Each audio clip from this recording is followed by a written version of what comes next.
Assalamualaikum warahmatullahi wabarakatuh.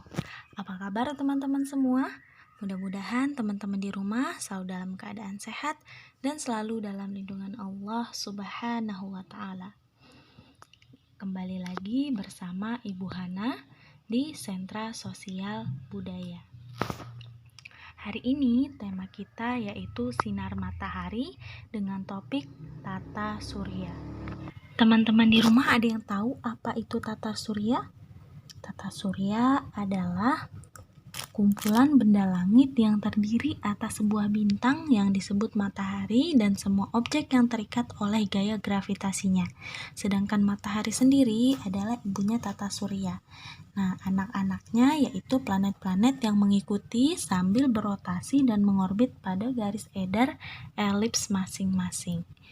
Nah, susunan tata surya itu terdiri dari yang pertama yaitu ada Merkurius, Venus, Bumi, Mars, Jupiter, Saturnus, Uranus, dan Neptunus. Kita akan bahas satu persatu planetnya ya teman-teman. Yang pertama ada Merkurius. Nah, Merkurius adalah planet terkecil dalam tata surya dan yang paling dekat dengan matahari. Nah, yang kedua yaitu ada Venus. Venus ini terdekat kedua dari matahari setelah planet Merkurius ya, teman-teman.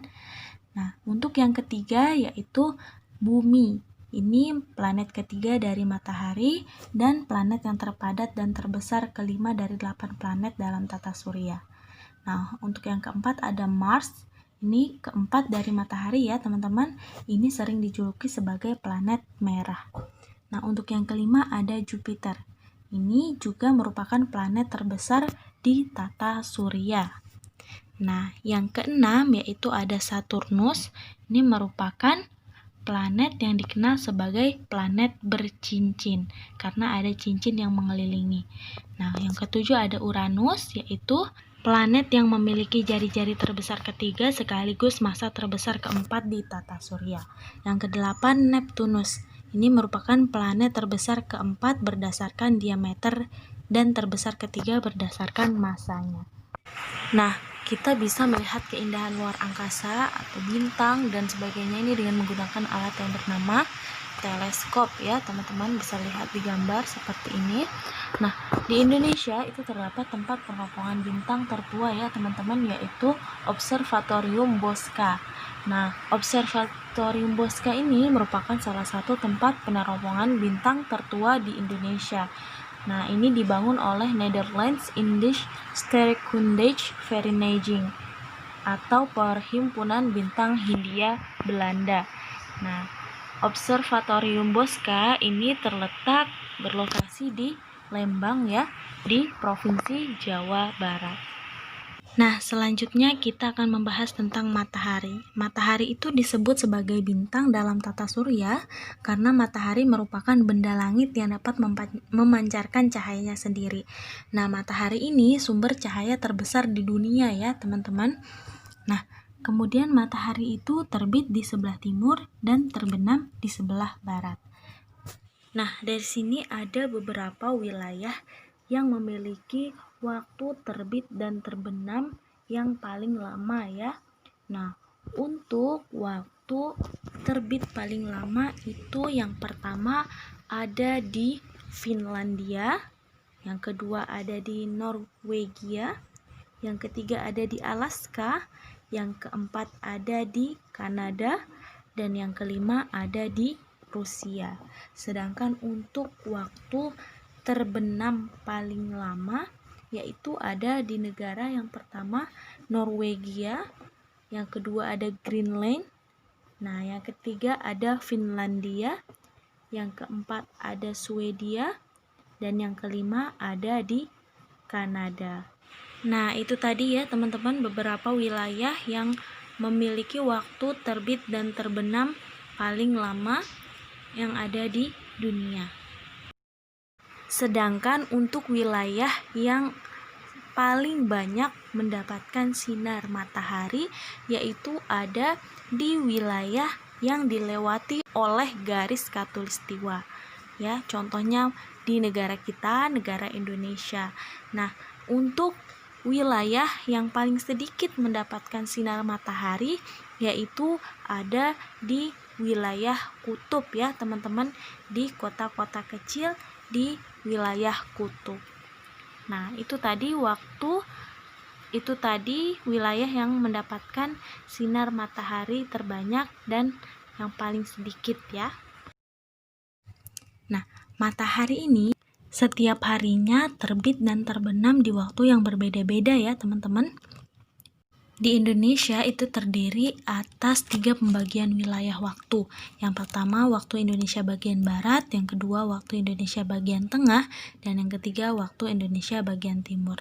Untuk waktu Indonesia bagian Barat itu wilayahnya ada Sumatera, Jawa, Madura, Kalimantan Tengah, Kalimantan Barat, dan pulau-pulau kecil di sekitarnya. Untuk wilayah Indonesia bagian tengah itu meliputi wilayah Kalimantan Timur, Kalimantan Selatan, Bali, NTT, NTB, Sulawesi, dan pulau-pulau sekitarnya. Untuk wilayah Indonesia bagian timur itu Maluku, Papua, dan pulau-pulau di sekitarnya. Nah, jadi dari sini kita bisa membedakan ya teman-teman mana wilayah yang berbeda waktu terbit dan terbenam matahari dan waktu terbit dan terbenam matahari yang bersamaan. Nah, untuk yang berbeda waktu terbit dan terbenamnya matahari itu contohnya ada di wilayah Kalimantan Timur dengan wilayah Sumatera karena Kaltim waktu Indonesia Tengah dan Sumatera waktu Indonesia Barat. Nah, untuk wilayah yang sama waktu terbit dan terbenamnya yaitu contohnya wilayah Maluku dan Papua karena sama-sama di wilayah Indonesia bagian timur. Nah, karena matahari itu terbit dari sebelah timur dan terbenam di sebelah barat, berarti yang mendapatkan sinar matahari atau matahari terbit duluan itu di waktu Indonesia bagian timur ya teman-teman, di wilayah Papua dan Maluku. Jadi di setiap wilayah itu perbedaan waktunya itu memiliki perbedaan 1 jam ya teman-teman. Untuk wilayah Indonesia Timur itu dengan waktu Indonesia Tengah perbedaannya 1 jam, dan waktu Indonesia Tengah ke waktu Indonesia Barat juga perbedaannya 1 jam ya. Nah, dari sini berhubungan dengan konversi waktu ya. Nah, kalau dalam konversi waktu perbedaan 1 jam ini berarti berbeda 60 menit ya teman-teman. Kalau gitu kita akan belajar tentang konversi waktu ya. Nah, untuk konversi waktu 1 milenium itu berarti sama dengan 1000 tahun ya teman-teman. Nah, untuk 1 abad itu sama dengan 100 tahun. Sedangkan untuk 1 dasawarsa itu sama dengan 10 tahun ya teman-teman.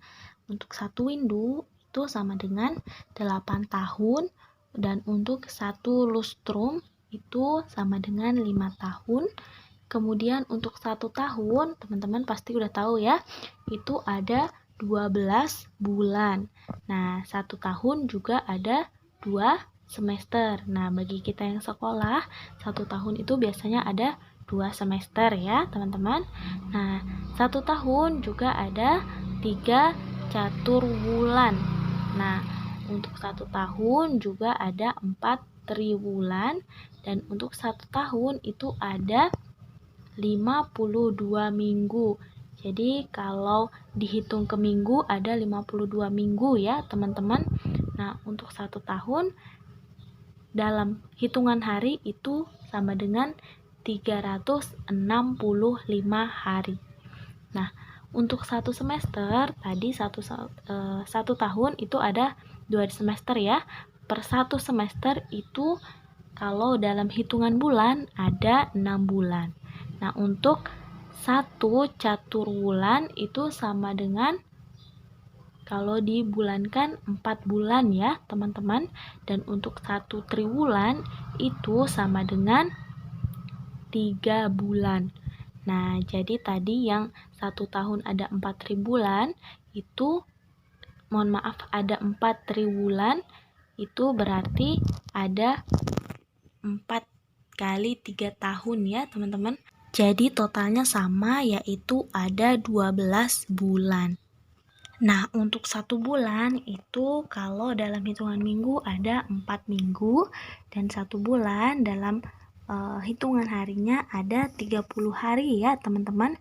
Nah, dalam satu minggu itu ada 7 hari, dan dalam satu hari itu ada 24 jam.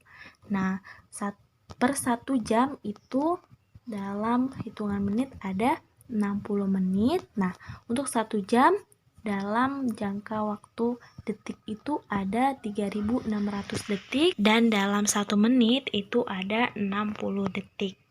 Nah, itu tadi ya teman-teman konversi waktu. Mungkin cukup sekian materi untuk hari ini. Mudah-mudahan teman-teman di rumah bisa memahami materi yang Ibu sampaikan. Ibu tutup dengan membaca hamdalah dan doa kafaratul majelis. Alhamdulillahirabbil alamin.